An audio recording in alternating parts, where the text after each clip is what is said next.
My name's Scott Ronhovde. I'm from Eagle, Nebraska, which is close to Lincoln, if anyone's heard of Lincoln, Nebraska. And my undergrad was at the University of Nebraska in Lincoln, so that's close to home. Well, I chose optometry as a career really early on, like when kids were wanting to become astronauts and firemen. I was, 2070 at my school screening in kindergarten. And so about halfway through kindergarten, I got my first pair of glasses and realized how blurry everything had been, and I thought the optometrist was really cool. So when I graduated from high school, I actually had the opportunity to work for an optometrist, and I took that for the 4 years I was an undergrad.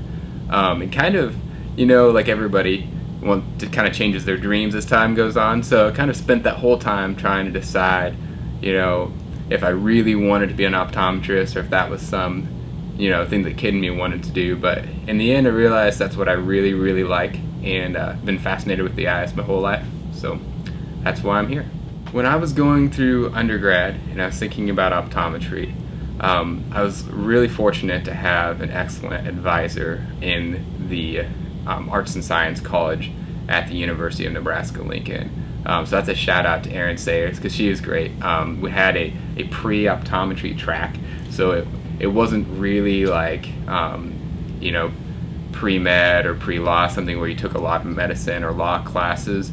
It was more, she knew what kind of courses optometry schools had for prerequisites.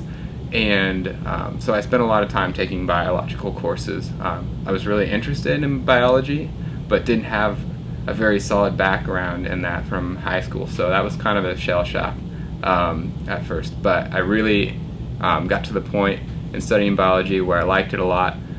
Some of the classes that ended up being really helpful, cellular biology kind of forces you to understand a lot of really boring things about biology that allow you to understand the exciting things. And then I had a class in immunology and another course in the biology of cancer that were really fascinating, and got into the more personal aspects of people's biological health, and kind of pairing that with anatomy, knowing where everything is in the body, that made a lot of courses in optometry school easier, and also gave a much more holistic perspective to the human body and our biology and kind of what makes us tick, from a functional aspect. And so that was a good thing to have that first taste of how we might take care of patients from an objective scientific standpoint.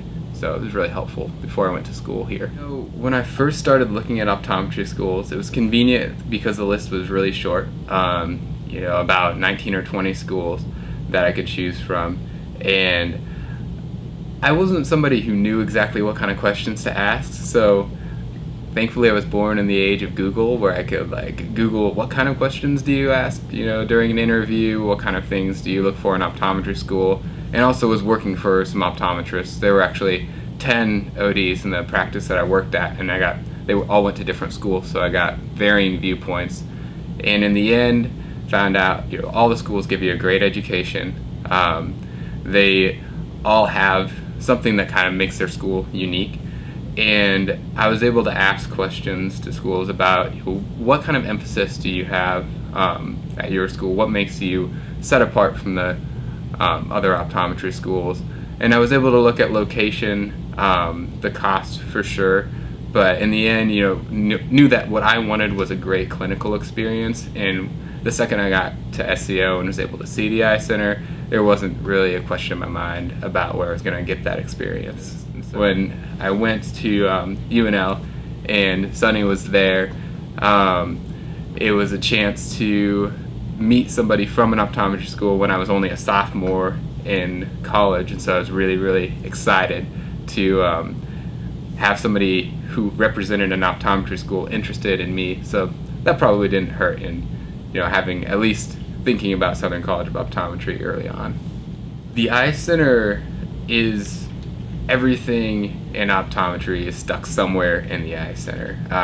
We have all of these courses about, from the bread and butter of optometry to refracting to some of the really cutting edge in research.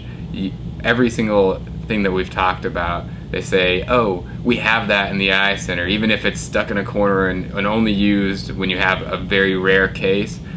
We do have the equipment and technology there, and one of the major advantages is the eye center is huge. There's about 74 exam lanes right now, and when you go in there, you can just tell it's a very large building. They see a ton of patients, so your odds of seeing that random and obscure patient go up astronomically, and you get to see a lot of things that you may never see in practice or only see once every 5 or 10 years, and that's a great experience to have before you get out there and have that patient in your chair.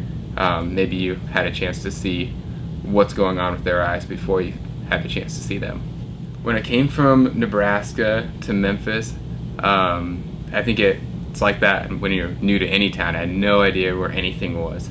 And so it took a while for me to kind of warm up to everything that was here because I didn't know where to go. I was pretty busy with school at first, just adjusting to that.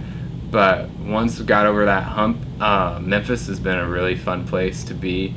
I really enjoy the outdoors, and you're not far from outdoorsy things when you live in Memphis because it's just right on the edge of the state, and you can drive north up to Meesman, up in like the Millington area, and you're out in the country there. Shelby Farms is really nice, and just for the first time, actually went to a free concert at Levitt Shell in Overton Park, which is where Elvis played his first first paid concert.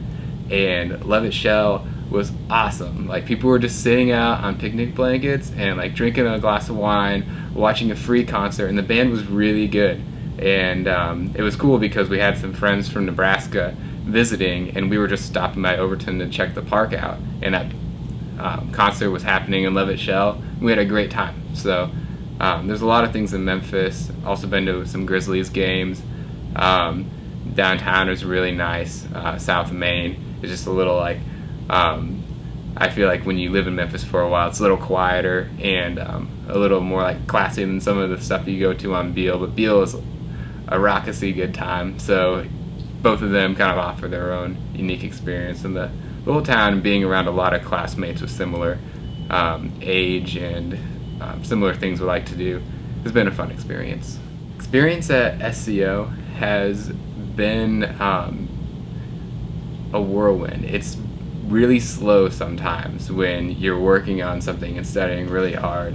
If you ever had that like really challenging class in undergrad where you feel like you spend a lot of time on it, but you're always thinking, always trying to learn something, and you feel like you've been doing it forever, and all of a sudden you realize it's over, and it's like, whoa, where did the time go? That's kind of how a lot of the semesters have been at SCO, where you're so interested and engaged in what you're doing. You know, unlike some of the things I did in undergrad, I know I need to know this, and I'm going to use it every day. I'm really engaged, and some weeks just feel like they take forever. And then you get to the end of a semester, and you can't believe, you know, where you're at. You can't believe the semester is over. And now that I'm getting into the clinic, and it's summertime, you always have more time to do things in the summer.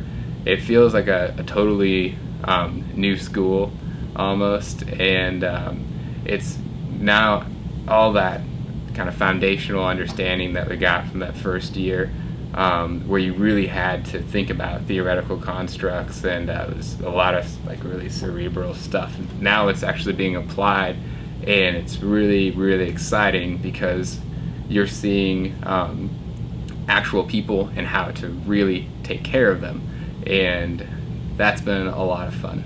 And so I just look forward to the future of doing that, seeing patients and knowing what they have, how to take care of them, and having that kind of confidence. And at the same time, knowing enough that I have a little more free time, and that's been really fun this summer too, just hanging out with friends and talking about, you know, how our day's been going, what we've been seeing in the clinic, and it's been a fun experience.